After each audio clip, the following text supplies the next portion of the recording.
continuidade aqui em Efésios, no seu capítulo de número 6. Tínhamos parado no versículo de número 14. Vamos agora encerrar o sermão a partir do versículo de número 15 em diante. Mas para recapitularmos, que nós tínhamos falado, nós vimos aqui que as escrituras, elas foram aqui divididas entre o capítulo 1 até o capítulo de número 3, aquilo que Deus fez por nós, que foi a predestinação, a adoção, a remissão dos pecados, o perdão, o seu plano eterno, o selo do Espírito, uniu a sua igreja, nos vivificou, nos ressuscitou e edificou ali a tua igreja. E aí, a partir do capítulo 4 em diante, nós temos um outro panorama, de como vivemos diante de tudo aquilo que Deus fez. E aqui, irmãos, não é, como o presbítero Roberto bem disse há 2 semanas atrás, não é Deus fez a parte dele e agora você vai fazer a sua parte. Na verdade, aqui é Deus continuando agindo na vida daqueles que Ele elegeu. Então, nós devemos viver em unidade, santidade, amor, em luz, sabedoria, na plenitude do Espírito, em bons relacionamentos com a nossa família, com o nosso trabalho. Tudo isso, irmãos, nos é apresentado, mas é através de Deus que nós conseguimos cumprir tudo isso, tá? Vamos então seguir no versículo 10, só para recapitularmos.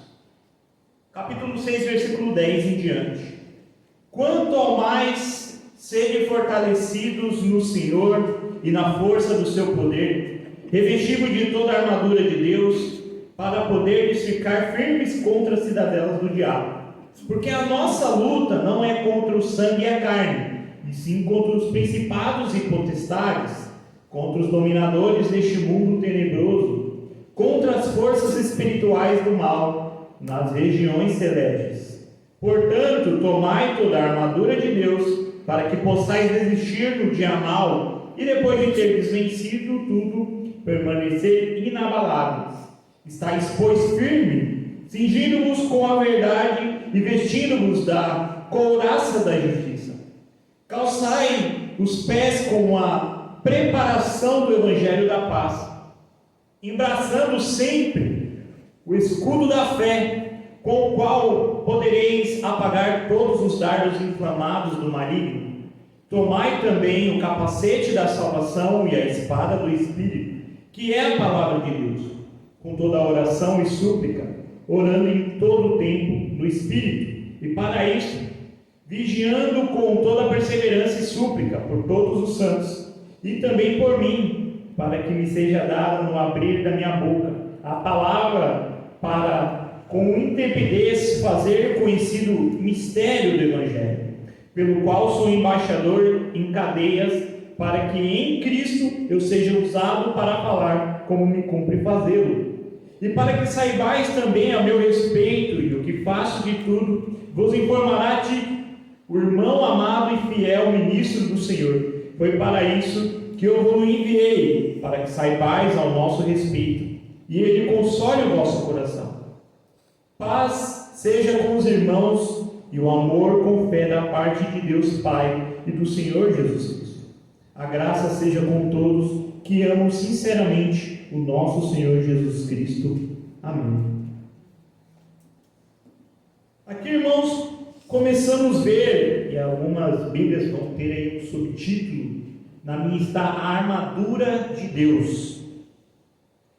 E aqui Paulo ele começa a apresentar, depois de tudo aquilo que nós falamos, tudo aquilo que Deus fez por nós, e dentro disso, como a igreja deve viver. Paulo aqui ele começa a descrever algumas vestimentas, né, algumas armaduras que todo cristão ele deve vestir.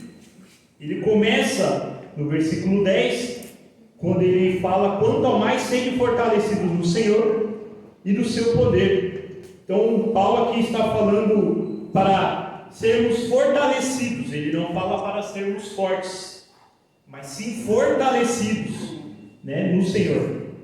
Paulo também ele vai falar para nós na força do seu poder, ou seja, no poder das mãos de Deus.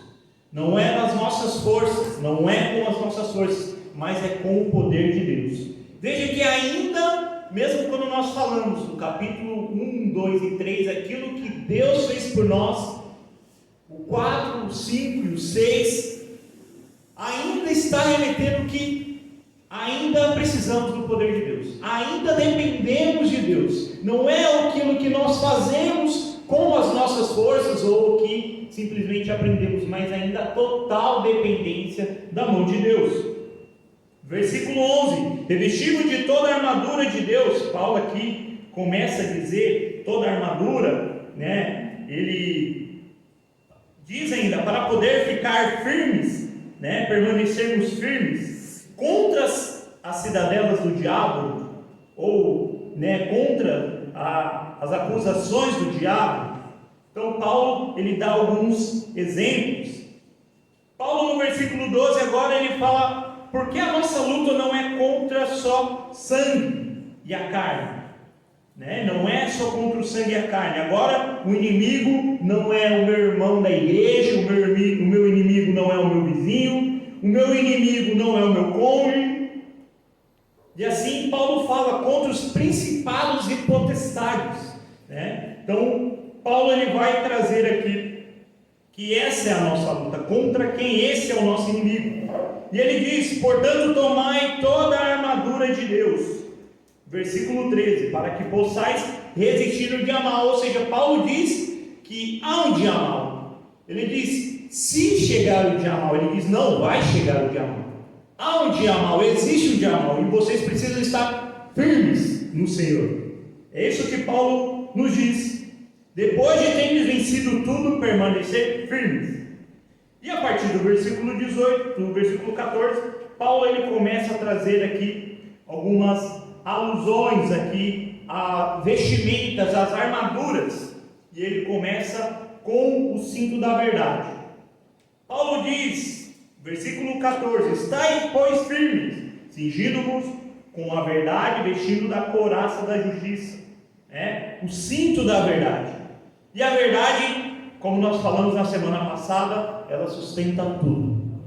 A verdade, ela derruba qualquer mentira, tá? Então nós entendemos que para andar na verdade devemos andar em Cristo. Afinal, Ele é o caminho, a verdade e a vida. Então nós entendemos que o pai da mentira é o diabo, e um cristão genuíno ele não anda mentindo. E agora vamos falar, né, da couraça da justiça, que protege, né, aquele que usa na guerra a parte do peito, né, para que quando ele for atingido, ele seja protegido na parte do coração, que é um ponto muito também dos pulmões. Então aqui a proteção, né, que vai nos trazer, Paulo está dizendo da justiça que foi nos imputada através de Cristo, e também Cristo nos transforma para vivermos em justiça, como justos, tá? Então a partir do versículo 15, onde nós vamos começar a seguir, Paulo diz assim: calçai os pés com a preparação do Evangelho da paz. Então, depois de tudo aquilo que o soldado ele precisa ter, ele é treinado, ele é capacitado, ele é vestido para a guerra, Paulo ainda diz para calçar os pés com a preparação do Evangelho da paz. Então, o soldado, quando ele calça a sandália correta para ir para a guerra, ele precisa entender que a sandália ela vai ser muito boa para agilidade, né? Então, alguém que assistiu algum filme, né, que os soldados eles utilizam sandálias para a guerra, vão entender que, dependendo da sandália, ela pode ser muito útil na guerra. Mas ele não ataca com a sandália, mas a sandália é útil para ele desviar os golpes ou até mesmo atacar. Então, o soldado ele precisa ali ter a estabilidade, e é o Evangelho que vai trazer essa estabilidade, ao qual Paulo fala do Evangelho da paz. Olha só o que Paulo diz em Romanos capítulo 5: justificados, pois, mediante a fé, temos paz com Deus. Antes éramos inimigos, agora nós somos filhos. Agora, através do Evangelho da paz, o Evangelho nos reconciliou com Deus. E quem tem paz com Deus, irmãos, pode enfrentar uma guerra, pode enfrentar algumas batalhas, inclusive contra as amarras de Satanás, que é o nosso inimigo. E essa é a segurança do cristão. Você pode perder tudo, irmãos. Você pode perder dinheiro, você pode perder emprego, você pode perder pessoas, mas você não perde o poder de Cristo. Você não perde a sua salvação. Porque aquilo que nos trouxe paz, o Evangelho da paz, antes nós, irmãos, éramos tratados como inimigos de Deus, mas agora nós somos amigos, inclusive tido como os filhos. No Evangelho de João vai nos dizer que ele deu poder a todo aquele que crê se tornasse filhos, pois aqueles que eram do Senhor, aqueles que aguardavam pela vinda do Senhor, que eram os judeus, o rejeitaram, e aí foi dado o direito àquele que crê se tornasse filho. Veja, agora o Evangelho ele nos traz paz, porque antes o pecado que abundava, ele nos trazia a ira de Deus, nos trazia inimizade, e agora esse Evangelho que nos traz paz, nos traz amizade, ele nos traz paz com o nosso Senhor. Versículo 16: embraçando sempre o escudo da fé. Paulo ele vai continuar nessa passagem. Com o qual podereis apagar todos os dardos inflamados do maligno. O escudo ali protegia os soldados da flecha. Paulo fala dos dardos inflamados do inimigo. Aqui, irmãos, eu estou sendo mais direto, porque o nosso tempo também está se esgotando, mas Paulo está querendo dizer aqui, irmãos, que nós devemos estar protegidos e embraçando sempre o escudo da fé. E o escudo, ele não serve ali para você conseguir ferir o seu inimigo. Você até consegue derrubá-lo, você até consegue se defender, mas aqui Paulo está dizendo, o escudo protegia, os soldados das flechas e dardos inflamados dos inimigos. Seriam contra as acusações, porque todo verdadeiro cristão ele vai passar por certas acusações, dúvidas. Qual de nós, como cristão, não passamos por dúvidas sobre o Evangelho, sobre a nossa vida, sobre as nossas circunstâncias? Muitas das vezes algumas pessoas até chegaram em mim e falaram: olha, eu não sei se eu sou um eleito, porque eu tenho dúvida ainda da minha salvação. Eu ainda duvido que eu sou um eleito, porque eu ainda cometo pecados, eu ainda falho.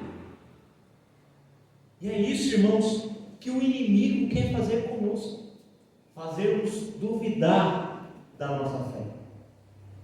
É isso que Satanás quer contra nós.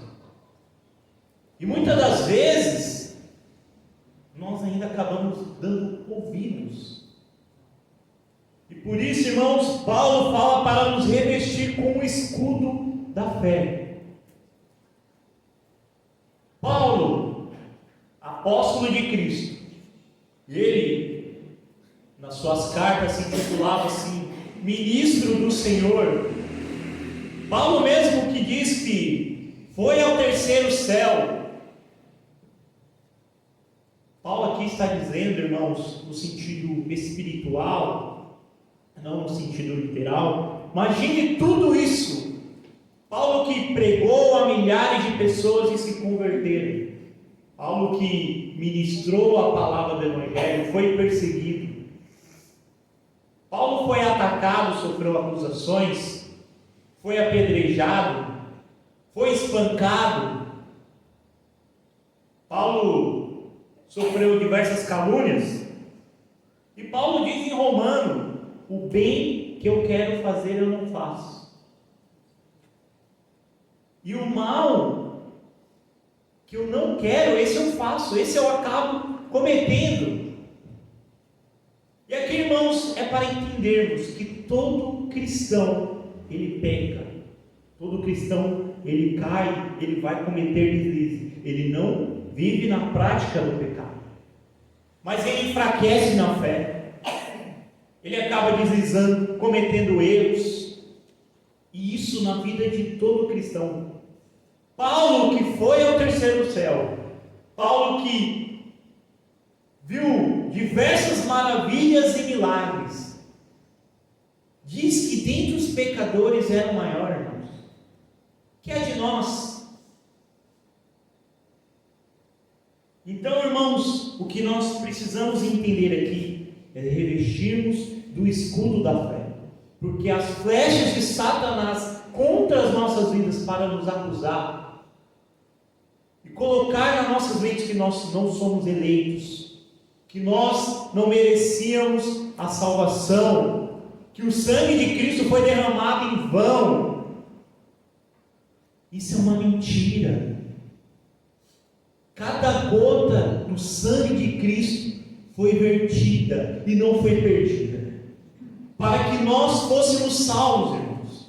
E por isso nós temos que segurar o escudo da fé, crendo que somos eleitos, que fomos lavados e remidos pelo sangue de Cristo, que fomos justificados através de Cristo Jesus, que a graça de Cristo nos alcançou, e não dar mais brechas aqui, irmãos, para Satanás.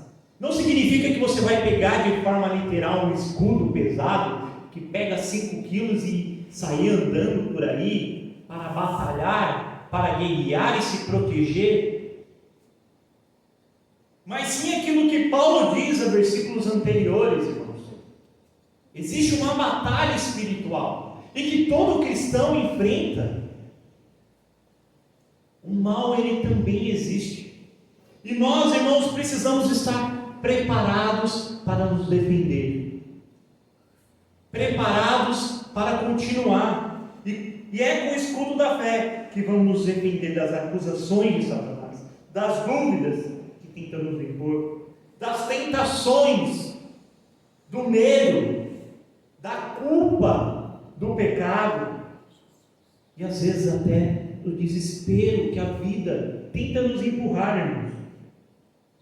O inimigo, ele lança, Deus, ele não vai te perdoar, você não é um salvo, olha a vida que você leva, você pecou, o Espírito já não está mais em você. Mas a fé de Cristo, irmãos, responde de outra forma. Satanás, olha só, lança, nos acusa, mas a fé, ela vai responder: Cristo morreu e ressuscitou por nós. E é uma diferença enorme, irmãos, quando nós entendemos isso. Cristo morreu e ressuscitou pela sua amada igreja. Você não vai conseguir vencer, mas a fé nos responde: Deus nos sustentará até o fim. Deus estará conosco. O mundo tudo jaz o maligno, mas tem de bom ânimo, porque eu venci o mundo. Isso que Jesus nos fala. Ele não diz: vocês não estarão livres de perseguições, de tentações e de dificuldades, mas eu estarei com vocês. O meu jugo é suave e o meu fardo é leve. É isso que Cristo nos diz. O inimigo diz: você está sozinho, mas a fé responde: Cristo está comigo. Cristo vai comigo até o final. Versículo 17: tomai também o capacete da salvação e a espada do Espírito, que é a palavra de Deus. E aqui, irmãos, Paulo ele traz o capacete, onde vai nos proteger, onde protege a cabeça, e a salvação protege a nossa mente. É isso que Paulo está querendo dizer. Paulo está usando figuras de linguagens aqui, de armaduras e de vestimentas, para que nós entendamos, irmãos, como nós devemos nos vestir. Não é vestir de forma literal aqui, né, de espada, escudo, capacete e vamos batalhar, mas sim no sentido espiritual.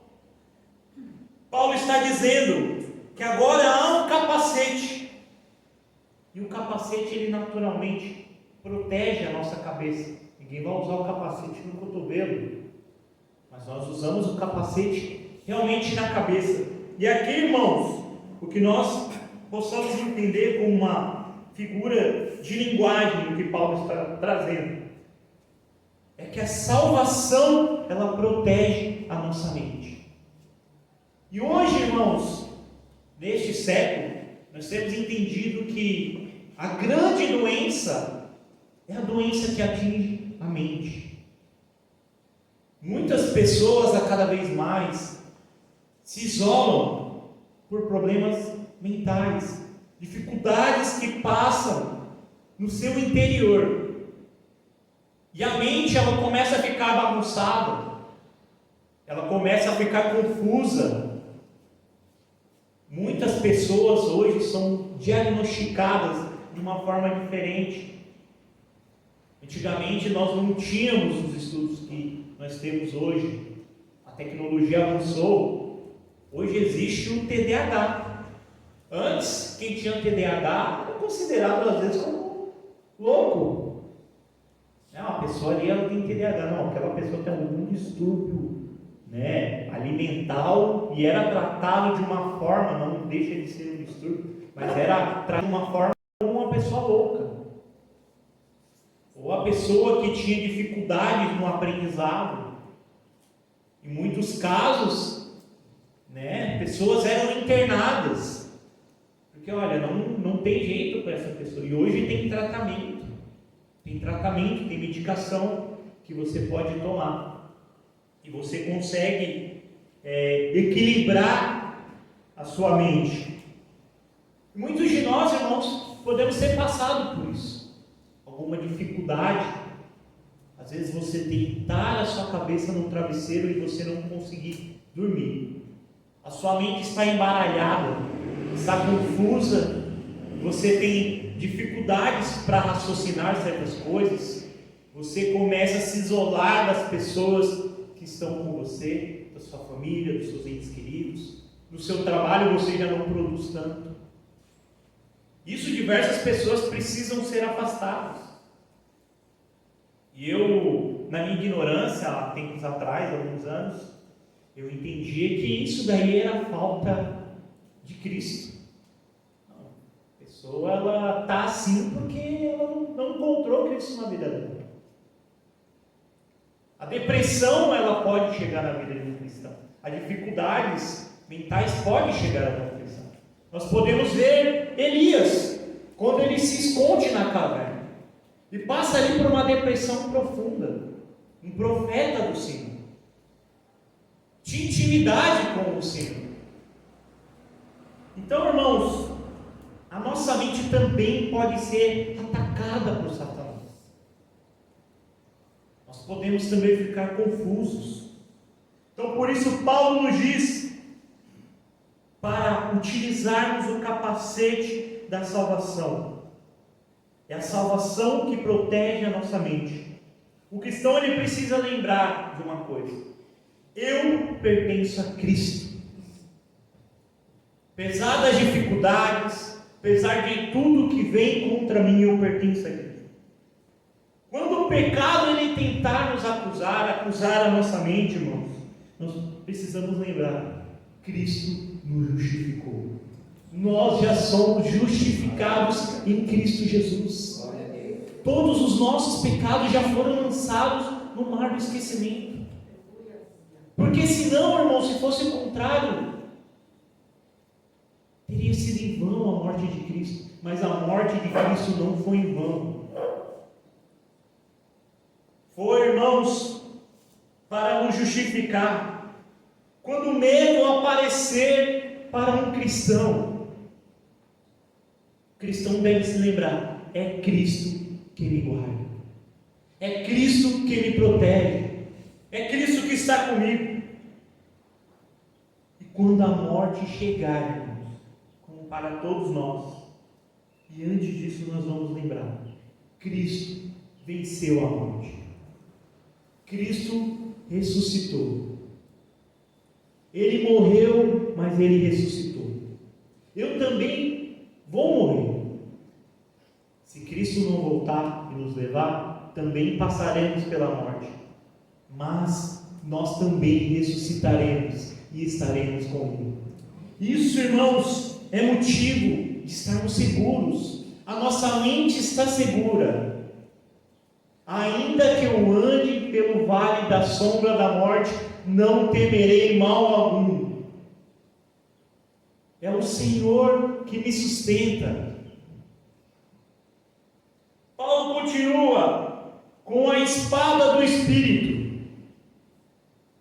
Tomai também o capacete da salvação e a espada do Espírito, que é a palavra de Deus. Agora aparece aqui uma arma ofensiva, é o capacete defendendo, e aqui uma espada. E a espada é a palavra de Deus. A Bíblia aqui, irmãos, não é apenas um acessório que você coloca debaixo do seu braço, que você carrega de um lado para o outro, para que as pessoas olhem para você e simplesmente vejam um cristão. Até porque, irmãos, o soldado ele não simplesmente andava com a espada na bainha para trazer apenas medo, mas sim, se fosse necessário utilizar, ele iria utilizar. Jesus, irmãos, quando ele foi tentado, ele respondeu: está escrito. Ele não diz: olha, Satanás, eu te dou ordem, até porque Jesus ele tinha todo o poder para isso. Ele é o próprio Deus. Jesus diz: está escrito, nem só de pão viverá o homem. Jesus usa a palavra. Jesus usa as Escrituras para com o próprio Satanás. E nós aí, irmãos, às vezes queremos ir de peito aberto para as nossas batalhas espirituais, sem estarmos devidamente armados com a palavra de Deus. Certamente, irmãos, nós não vamos conseguir vencer. Jesus, ele aqui diz: está escrito. Ele não respondeu com opinião, não respondeu com psicologia, que hoje muitos cristãos utilizam. A psicologia, é necessária, mas ela não pode ser o exemplo de regra de fé e prática para nós. E tem muitos irmãos caindo nesse conto, né, que a psicologia ela é superior a algumas coisas. Até uma espécie de gnosticismo, né? Ele não respondeu com experiência de vida, mas sim Jesus respondeu com a palavra: está escrito.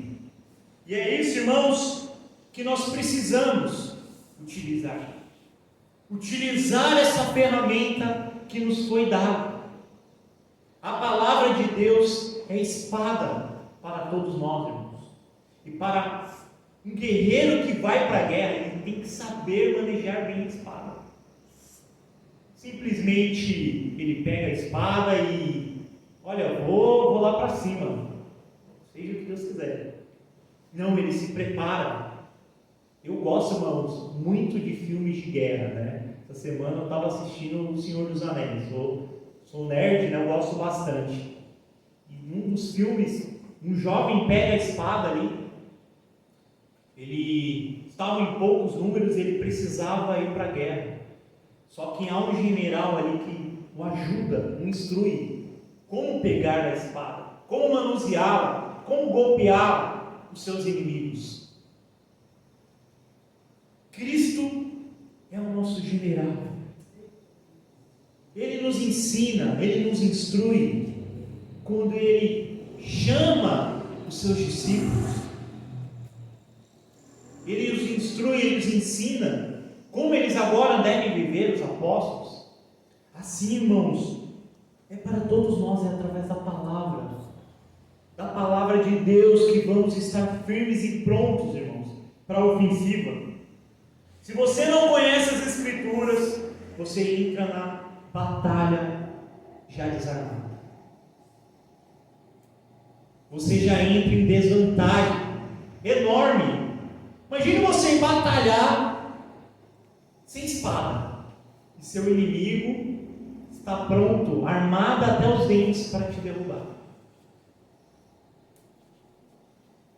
É por isso, irmãos, que uma igreja que abandona a Escritura é uma igreja vulnerável para os ataques de Satanás. A igreja que não vive conforme as Escrituras, ela vai ser um alvo fácil, uma presa fácil. Uma igreja forte, irmãos, não é uma igreja que fala muito sobre o diabo. É uma igreja que conhece profundamente as Escrituras, que conhece a palavra de Deus. Então, por isso, irmãos, nós temos que glorificar a Deus pela igreja em qual nós estamos inseridos. Porque há um sermão voltado à palavra. Há ensinamentos, a teologia, uma teologia bíblica, a escola bíblica dominical.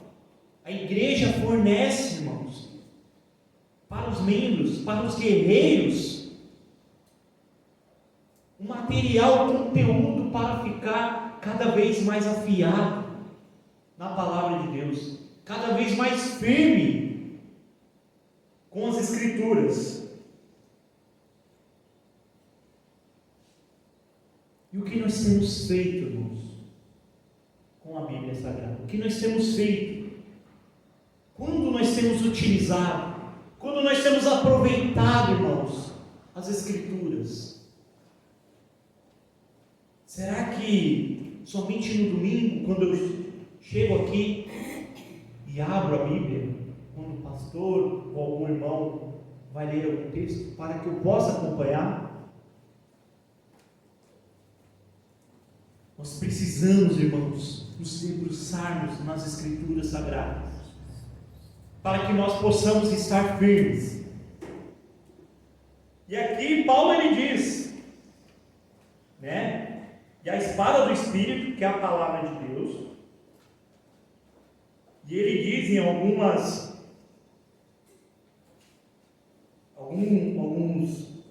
outras versões, quando? Em tempo todo, não apenas quando estamos desesperados, quando estamos doentes, quando precisamos de dinheiro, ou seja, na necessidade.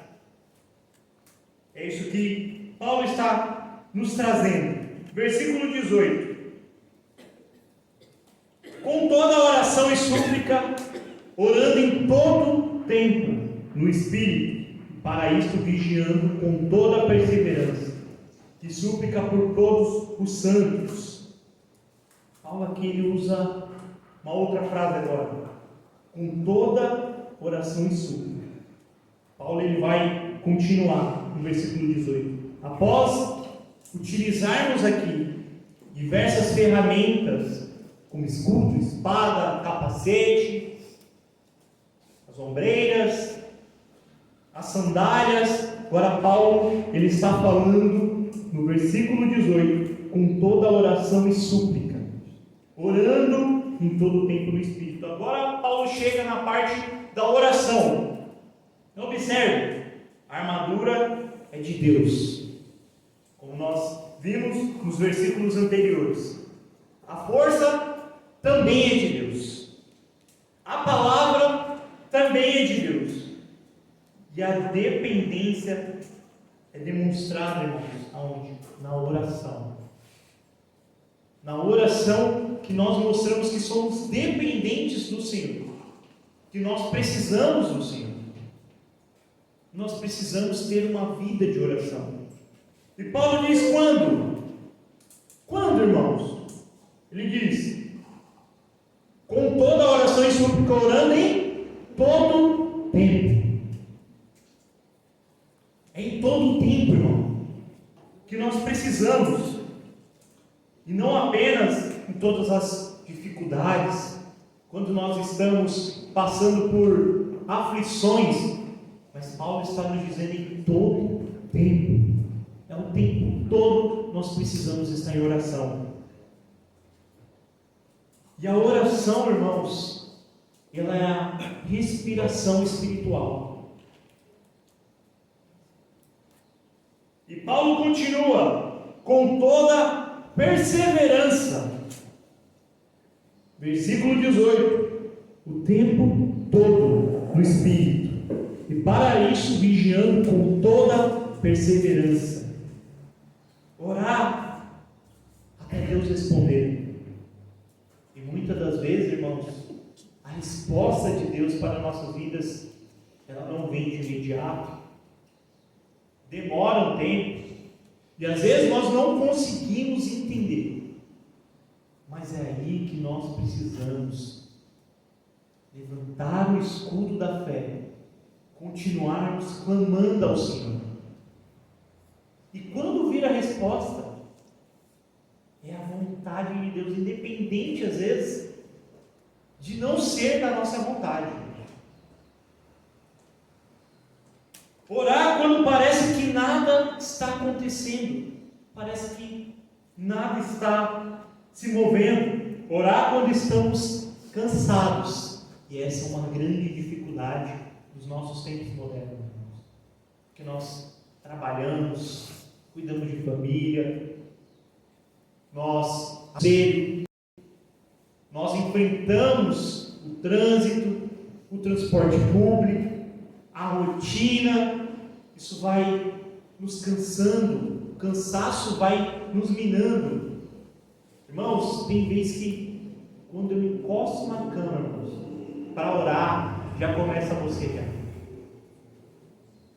E acredito que com todo mundo isso acontece. Nós, com o fardo do dia a dia, vamos nos cansando. Mas Paulo nos diz que é para orar o tempo todo. O tempo todo, irmãos. Nós precisamos estar firmes em oração. Paulo continua, o tempo todo no Espírito, para isso vigiando com perseverança, como nós dizemos aqui, e súplica por todos os santos. Agora Paulo também ele fala por todos os santos, e isso é muito importante, irmãos. Paulo não diz, olha aí só por você. Paulo diz para orarmos por todos os santos. E a vida cristã aqui, irmãos, nós temos que entender, né? Comunitário. Nós oramos pela igreja, é em unidade, irmãos. Paulo está trazendo novamente a unidade dos irmãos em Cristo, a unidade da igreja, irmãos, em comunhão. E a comunhão não é estarmos aqui somente no momento de ceia, no momento do churrasco, batendo papo, jogando conversa fora, mas sim orar uns pelos outros, pelas dificuldades que os nossos irmãos têm enfrentado, para que eles permaneçam firmes na fé. É orar uns pelos outros, irmãos. Ore pelo seu irmão, pelo seu pastor, também, irmãos, por aqueles que nós não conhecemos. Porque Paulo diz, não ore pela sua igreja. Ele não está dizendo isso. Paulo está dizendo, por todos os santos.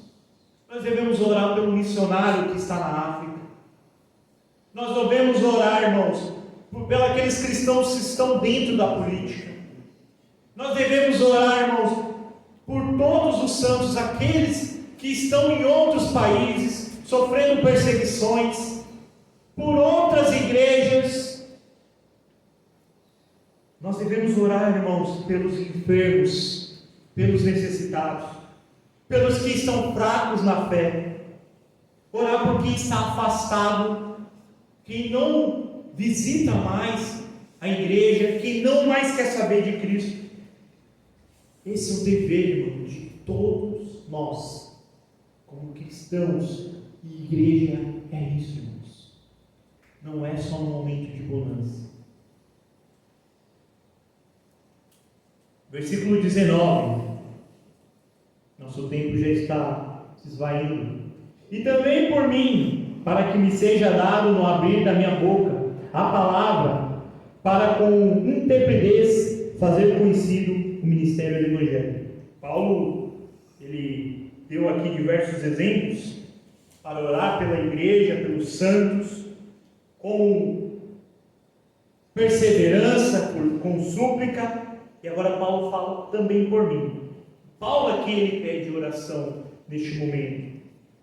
Isso aqui, irmãos, é muito impressionante, né? Paulo que, como eu falei, viu o terceiro céu, que viu diversos milagres e maravilhas acontecendo. Paulo que fundou diversas igrejas e diversas pessoas se converteram através da vida dele. E ele pede oração. Paulo aqui, irmãos, um grande apóstolo de oração.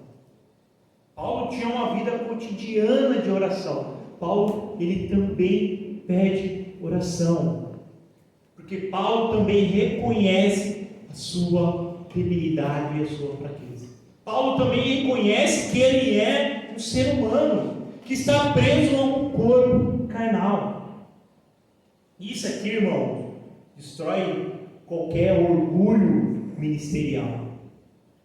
Você pode ser apóstolo, pastor, bispo, semideus, o que for, irmãos. Isso mostra uma humildade impressionante. Todos nós dependemos de oração, irmãos. Todos nós. A nossa vida também precisa de oração. Isso aqui, irmãos, é para mostrar que ninguém é autossuficiente. Paulo, ele, como se apresenta as suas escrituras? Eu, o apóstolo de Cristo, o ministro do Senhor,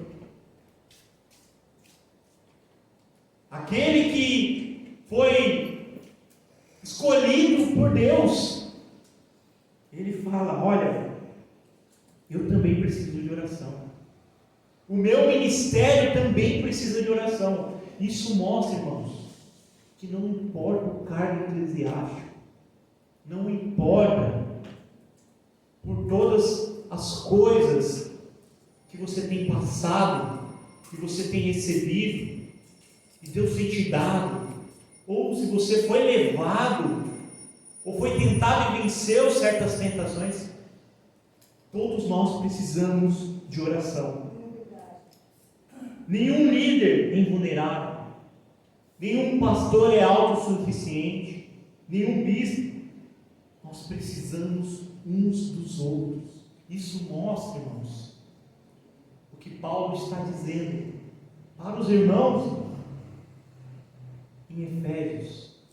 Precisamos estar em unidade, orando uns pelos outros, fortalecendo uns aos outros. Paulo continua, para que me seja dada no abrir da minha boca a palavra. Paulo, ele não pede, ore para eu ser famoso, para eu ficar confortável, para eu ter uma cama boa. Ele pede, ore para eu pregar o Evangelho.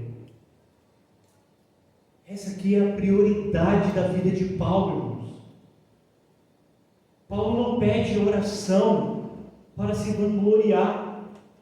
Paulo pede a oração para fazer a vontade de Deus. Paulo ele pede oração para seguir cumprindo o propósito da vida dele, que é ministrar a palavra. É isso que Paulo está pedindo. E nós, às vezes, irmãos, podemos pedir: irmão, ore pela minha vida, que eu estou passando por dificuldade, estou passando por diversas afrontas no meu trabalho. Ore pela minha vida para que eu consiga, irmão, me reerguer. Isso é um dever de todo cristão. Mas o que Paulo ele pede aqui é aquilo que ele reconhece que é a sua prioridade, que é o Evangelho. É a ministração da palavra. E o que será que nós temos pedido, irmãos? O que será que tem sido a nossa prioridade? Será que é o reino de Deus? Será que é a expansão do reino? Será que é para que mais vidas se convertam? Mas, irmão Vitor, eu não sou igual a Paulo, eu não consigo ministrar igual a ele. Algumas pessoas falam para mim: olha, eu não consigo pregar o Evangelho, eu não consigo falar, eu não tenho esse dom, eu não consigo falar para que as pessoas consigam me ouvir. Mas você pode apresentar o Evangelho de outras formas, no seu agir, porque quando você é mudado, quando você morre para o mundo e você vive para Cristo, como Paulo diz: já não vivo mais eu, mas Cristo vive em mim. Você começa a fazer a vontade do Senhor e as pessoas vão enxergar.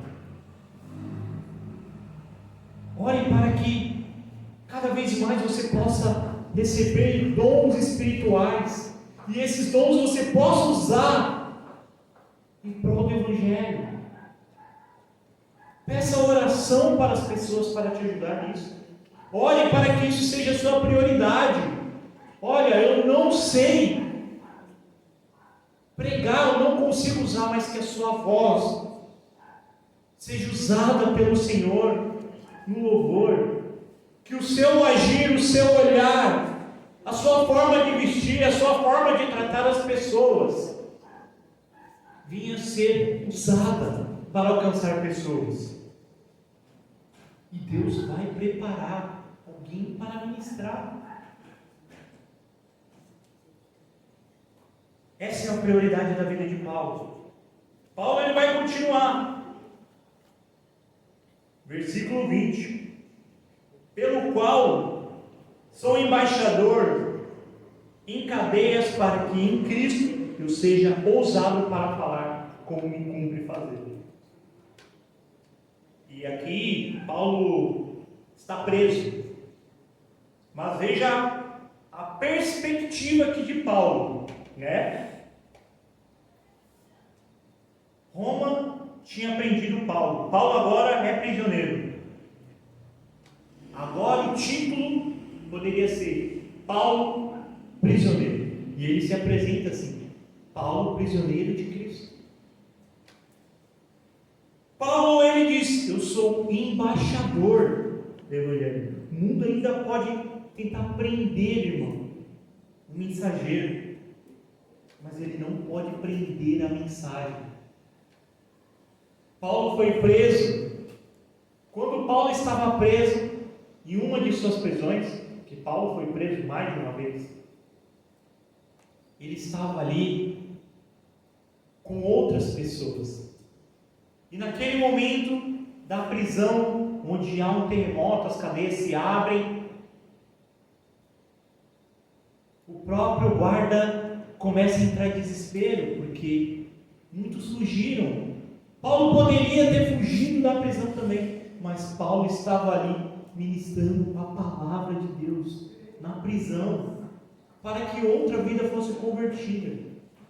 E às vezes você pensa, olha, eu não estou preso literalmente a alguma coisa, eu não estou preso, eu não estou atrás das grades, mas às vezes nós estamos presos no nosso cotidiano. Nós podemos estar presos a pessoas também, pessoas que podem estar ali junto conosco. Eu ouvi até uma pessoa uma certa vez dizer, cara, tem um cara aqui que eu entendi que ele é um espinho na carne, ele todo o tempo está ali, eu tento me sair, o cara está ali, mas eu já entendi que eu preciso caminhar com ele, pregar a mensagem do Evangelho para ele. E há casos, irmãos, que nós vamos precisar realmente agarrar pessoas, elas vão subir aos céus com o poder de Cristo, mas agarrados em nós, pela mensagem. Então, irmãos, talvez nós não estejamos presos de forma literal, nós já estamos presos às circunstâncias, presos a pessoas, e aí que nós, irmãos, como embaixadores do Evangelho, da mensagem, precisamos estar prontos.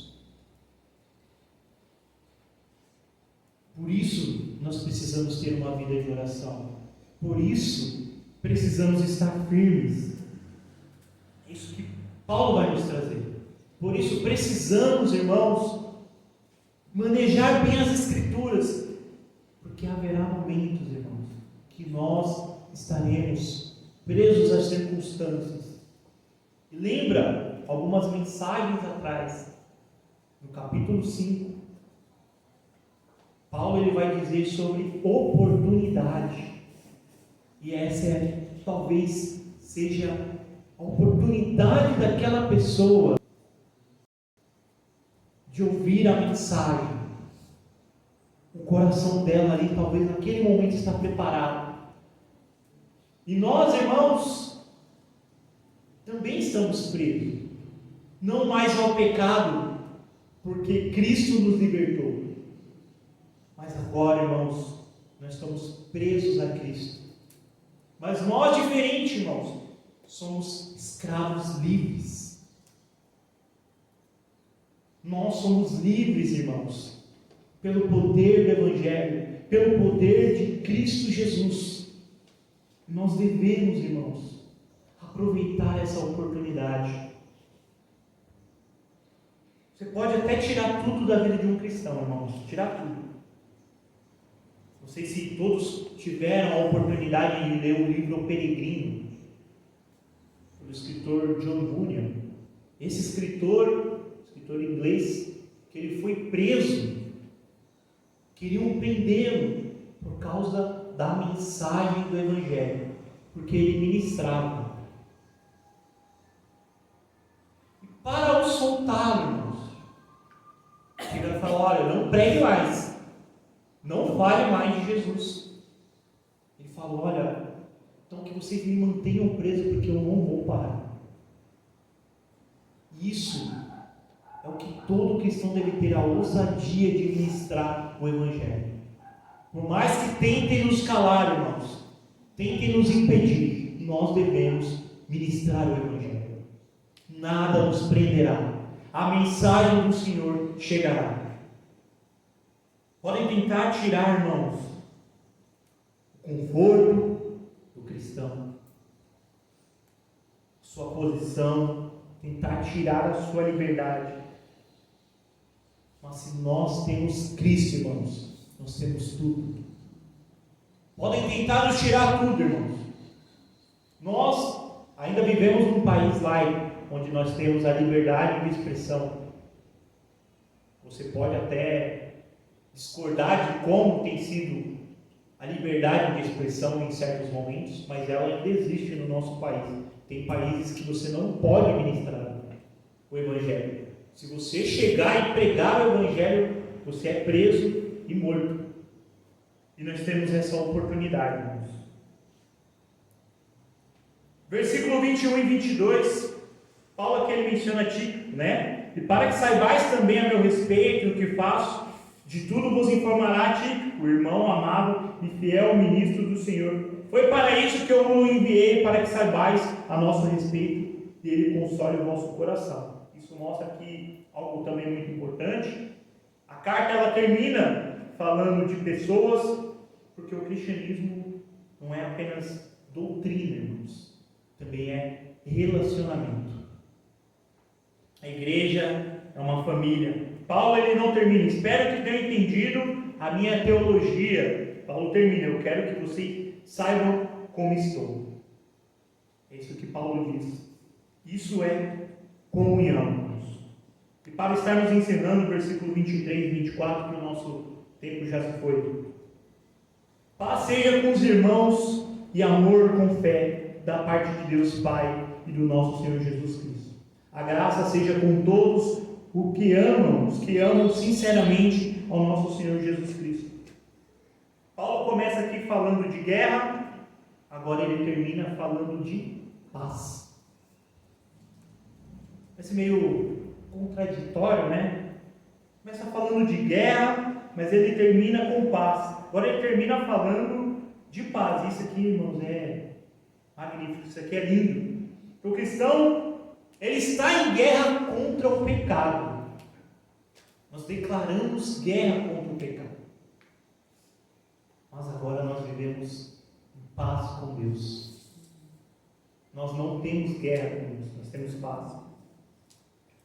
E busca cada vez mais, irmãos, a nossa busca com a paz entre os irmãos. E Paulo ele diz, e o amor com fé. E observe que é a combinação, né? Amor e fé. Não existe verdadeira fé, irmãos, sem amor. Eu não consigo dizer, olha, eu fui regenerado, eu fui salvo por Cristo Jesus, se eu não consigo amar o meu irmão, se eu não consigo amar o meu próximo. Não tem como, irmãos. Não existe verdadeiro amor cristão sem fé. Uma coisa também está ligada à outra. Não tem como eu amar alguém genuinamente sem fé. Eu o amo porque ele me amou primeiro. Foi a fé que me fez amar ao Senhor. Foi a fé que nos faz amar ao Senhor e amar uns aos outros. Até mesmo, irmãos, quando nós temos do que nos queixar do nosso irmão. Somente a fé. Porque muitas das vezes as pessoas nos afligem, nos magoam, nos maltratam, mas mesmo assim nós estamos ali. Nós abraçamos, nós oramos pela pessoa, nós a cumprimentamos, nós conversamos. Isso, irmãos, é um amor cristão. Versículo 24, para acabar. A graça seja com todos que amam sinceramente ao nosso Senhor Jesus Cristo. Paulo termina como ele começou. Graça. A carta começa na graça, no capítulo 1, e também termina na graça. Isso é um resumo aqui de tudo. Efésios começou, irmãos. Nós encerramos aqui a parte de Efésios, toda a carta, os 6 capítulos. Começou aos santos em Cristo Jesus e termina a graça seja com todos. E entre essas duas afirmações existe toda uma vida cristã, né? Fomos escolhidos, fomos adotados, fomos redimidos, vivificados, unidos, chamados, e agora vivemos em santidade, vivemos em unidade, vivemos em amor, vivemos em submissão. E agora, para encerrar, permanecemos firmes no Senhor. Mas não em nossa força, mas no Senhor. Não com as nossas armas, mas as armas do Senhor, com a armadura de Deus. Não confiando em nossa capacidade. Dependendo da graça e não lutando sozinhos. E orando uns pelos outros. Esse é o nosso dever. E a grande aqui, irmãos, aplicação que nós devemos ter para toda a igreja, se pudéssemos aqui resumir Efésios, seu capítulo 6, versículo 10 ao 24, em uma frase, para a igreja seria: uma igreja forte não é aquela que não enfrenta batalhas, mas é aquela que, pela graça de Deus, permanece firme em Cristo durante as batalhas. O inimigo, ele quer uma igreja dividida, uma igreja desunida, mas Deus quer uma igreja unida. O inimigo, ele quer uma igreja distraída, mas Deus quer uma igreja vigilante. O inimigo, ele quer uma igreja ignorante, mas Deus quer uma igreja fundamentada na verdade e na palavra. O inimigo quer uma igreja que confie em si mesmo, mas Deus quer uma igreja que depende e confia nele. Então, irmãos, que nós possamos, como igreja, colocar essas aplicações de todo esse sermão, desde o capítulo 1 ao versículo 6, confiando, dependendo de Deus, vestindo da armadura, reconhecendo, irmãos, tudo aquilo que Deus fez por nós. E agora, como igreja, irmãos, nós precisamos vencer as batalhas espirituais. Toda a tentação, o pecado, a angústia, toda a crise, que nós possamos ter toda a tristeza, irmãos. Nós precisamos ser fortes, porque nós fomos fortalecidos no Senhor. E eu quero convidar você a fechar os seus olhos e pedir ao Senhor para que nos fortaleça como igreja, não como a Batista de Fé Reformada, mas sim os cristãos do mundo. A todos, irmãos, que nós possamos estar fortalecidos no Senhor. Essa mensagem talvez chegue a 20, a 30, a 40 pessoas através da minha boca, mas que a mensagem do Evangelho, essa mensagem qual nós pregamos durante esse tempo, ela seja propagada pela vida de cada um de vocês. Que Deus possa capacitar você cada vez mais para poder ministrar o Evangelho da paz. Tudo isso que foi ministrado, que você coloque em prática no seu cotidiano, na sua vida, nos seus relacionamentos, não somente as batalhas espirituais, mas entendendo a reconciliação com Deus, entendendo que a graça nos foi dada, o mesmo poder que foi usado para ressuscitar Cristo, foi o mesmo poder que foi usado para nos salvar.